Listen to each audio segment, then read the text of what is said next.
আজকে ডাকবাংলা গেছিলাম আমার মেয়ের মার্কেট করতে, ঠিক আছে? তো বড়দিনের আমেজে প্রচুর ভিড় ডাকবাংলাতে। আর এই যে দেখেন প্রচুর পরিমাণে ভিড়। তো আজ ওর জন্য সারা মার্কেট খুঁজে কোথাও ভালো ড্রেস পাচ্ছি না, পরে এক জায়গায় একটা কালেকশন ভালো ড্রেস পাইলাম। ওইটা সম্ভবত চায়না ব্র্যান্ডের সব জামা কাপড় বেচে ওইখানে, একদম ফিক্সড প্রাইস।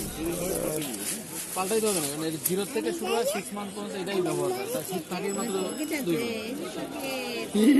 আরেকটা কালার দাও, ওই কালারটা দে একটু ভিডিও করে, এই কালারটা এটা এটা এটা কালার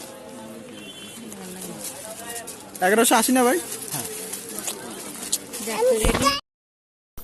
ওই যে ড্রেসটা 1180 টাকা চাইলো, ওইটাই নিছিলাম, ঠিক আছে? আর হচ্ছে ওর জন্য জুতা কিনছিলাম, জুতাটা দেখানো হয়নি। জুতা কিনছিলাম আর এখন মার্কেট, মানে ওর জন্য শুধু আসছিলাম। তো এখন মার্কেট করা শেষ, এখন বাসার দিকে রওনা দেবো। তো ভাবলাম একটু হালকা পাতলা কিছু খাই। কালকে মার্কেট থেকে এই পুতুলটা নেবেই যে করে হোক, নিয়েই ছাড়ছে। 250 টাকা দাম নিচ্ছে পুতুলটা। এখন সেই পুতুল পেয়ে ঘুম থেকে উঠেই পুতুল নিয়ে খেলতে চলে গেছে।